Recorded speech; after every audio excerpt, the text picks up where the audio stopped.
Hi guys, and welcome back to my channel. Today's video I am so excited to make. It is surviving the 2-week wait, and I am going to talk about what's been going on with me from days 1 DPO to 6 DPO and my symptoms. DPO means days past ovulation. For those of you who are new, if this is your first video of mine, my name is Jill. It is so nice to have you. And I have a daughter. Her name is Ava. She is 15 months old. My husband and I are trying to conceive baby number 2, and so I make a lot of videos about that. Just a really short back history on my fertility journey. My husband and I tried to conceive our daughter Ava for 8 months with no luck naturally, and we ended up getting pregnant with her the month we saw a fertility specialist. I had an HSG test done and was prescribed Clomid, which is a drug that makes you ovulate, and I got pregnant with Ava. So when we decided that we wanted to try for our second child, it was September of 2018, and we decided to try for a few months naturally. And when we weren't having any success, I did start taking Clomid again. We have been trying for 8 months again. We are on our 8th cycle trying to conceive, and of those 8 cycles, we have had a miscarriage, we experienced an ectopic pregnancy, and I have done 3 rounds of Clomid. With that being said, this last cycle I had a second HSG test done, which, if you are unfamiliar, it's basically a test where they inject dye into your uterus and they watch it flow into your fallopian tubes, and it'll show any blockages or issues you might have that could prevent you from becoming pregnant.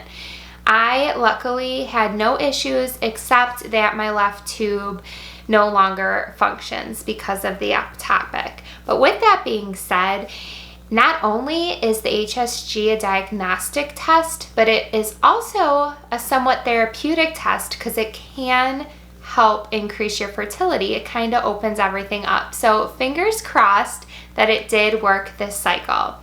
So I'm going to go through kind of what we did this month. Basically what happens is you have your period, and between days 7 and 10 of your cycle is when you have the HSG. I had mine done on day 7, and then I ovulated on what I'm anticipating to be day 18 of my cycle. I do track my ovulation with the Clear Blue ovulation tests, and I tested positive for my LH surge on April 27th, which was a Saturday. What that means is that once you have that positive, within 12 to 48 hours, you will ovulate. Day 1 would have been Monday, the 29th, and today, which is May 4th, would be day 6. Day 6. Disclaimer before I get into all my symptoms, this might be a TMI video, so if you do get grossed out by talking about bodily functions and fluids, I would recommend turning it off now. But anyways, so 1 day past ovulation, I experienced some cramping and cervical mucus, which during this video, I am going to refer to it as CM because saying the word cervical mucus over and over again just grosses me out. And that was all I had for 1 day past ovulation. 2 days past ovulation, I had cramping, fatigue, and CM. And I made note that my CM was pretty thick, so gross, but it did indicate that ovulation really did occur, and that was a good sign for me. 3 days. I'm sorry if this part of the video looks different. I did have to switch out my memory card because it was full, which is the story of my life. So going on to 3 days past ovulation, I was having some cramping on the left side, and it was a little disappointing to me because it made me feel like that was the side I ovulated from, which very well could be, but I just never want to ovulate from the left side because that side has less of a chance of an egg getting to where it needs to go because I have a damaged tube. That is where I was experiencing cramping.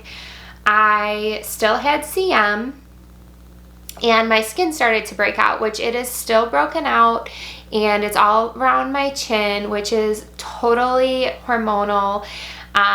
If you didn't know, if you break out around your mouth and your chin, that's usually created, or that's usually caused by hormones. So that signified that something was probably happening, my estrogen going down and my progesterone going up, which is a good thing. I was also, this is really strange to me, but I was experiencing cervical pain. I just felt a sharp pain up there. To me, that signifies that there's just some cervical changes going on, which is totally normal during your cycle. It happens every month. I just think that I'm hypersensitive now with everything my body has gone through. So I did notice that. And then my last symptom, and this is where things get really fun to talk about, is I was really gassy. And so yeah, it's gross, but girls get gassy too. So that's my last symptom for 3-DPO. For DPO, I started feeling some twinges, and it basically just feels like little flutters and tickles. I say it's like when you're cramping, it's like very mild cramping with some tickles involved. I did feel that, which is also a good thing. It kind of means that stuff's moving in there. And then I did have cramping, very mild. My fatigue started to set in again on 4-DPO. It kind of comes in waves, and you know, it could be a number of things, but a lot of times as your progesterone goes up, which happens at this point in everyone's cycle, you get tired. It causes you to be tired. And then, okay, so this was Thursday. This was one of my newest symptoms, and Thursday, right after dinner, I would say we had an early dinner at like 4:30, about 5:30, I had the onset of a migraine. Had the headache until Friday afternoon. I really didn't know that having headaches was like a thing during your cycle, which it totally makes sense. It's just not a typical symptom for me, but it is this month, and it could happen when your progesterone gets high, which is a good sign, because if I am going to implant, you want your progesterone to be high. That's what makes your body able to carry a baby. Okay, so that was Thursday into Friday. I said I still had the headache, the blurry vision. I was also extremely hungry, which was crazy because I felt so ravenous. My stomach felt very empty, but I didn't want to eat because I was nauseous and I had this awful headache. I was also experiencing mild cramping.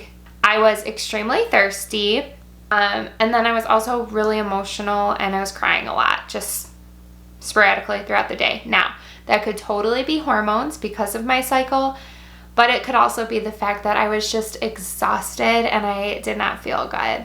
But I put it on there anyways as a symptom.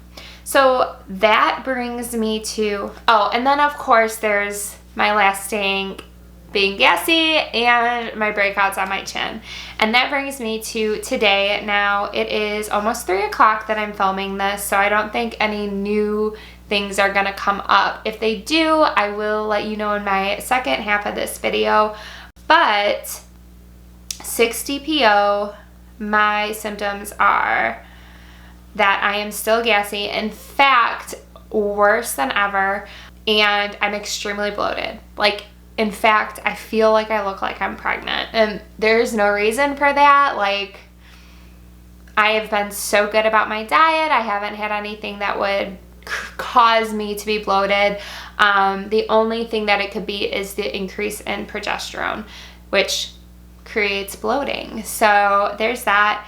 And I have, like I mentioned earlier, I do have a minor headache. And I have a little bit of cramping, but nothing too significant. So those are my symptoms that I have been going through day 1 DPO to day 6 DPO. Now, I am now entering the second part of my 2-week wait, which is days 6 through 12, which is when implantation can occur. And I'll talk about that more in the second half of this video.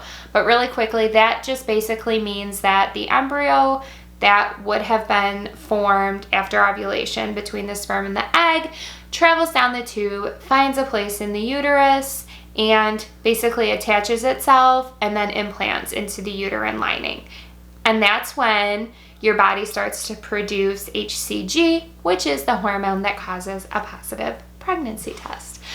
Part of surviving this wait is trying to stay as positive as possible. So I will give you a little bit of advice if you are here with me, because I know how hard it is. This wait, it's like, it feels like a million years, and it goes, and every month it happens, especially if you've been trying for so long. It's rough. But what I'm doing differently this cycle than I have in previous cycles to get me through it is I am really focusing on my hobbies. I urge you to just stay on top of being as healthy as you can during this time, whether it's eating healthy or exercising. For me, it's running and having a healthy diet. It makes me feel better. If I'm eating bad and I'm not working out, I usually also become a little bit depressed, and that makes this wait a little harder. So find what it is physically that makes you feel good and do that. Spend this wait reflecting on who you are and what your identity is. We fall into this, all I'm doing is trying to conceive and I want to be a mother, and it's all you're thinking about. And so seeing if you're pregnant, it can get really confusing and daunting. But we're all a million things, you know, we have so much to offer the world, right? And so that's what I'm trying to do when I start to try to feel a little crazy. Did it happen this month? I just try to like rewind and say, you know what? If it didn't, that's okay, because I have X, Y, and Z going on, and I'm going to focus my energy on this. So those are my 3 little bits of advice for surviving the 2-week wait.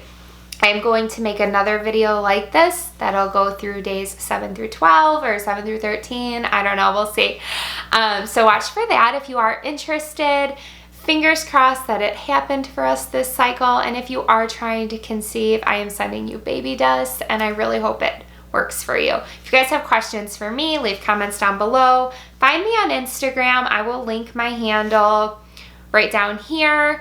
That's where I talk to most of you guys, and you can send me messages on there. And I hope you do subscribe, like this video if you did like it, and we will see you in the next one.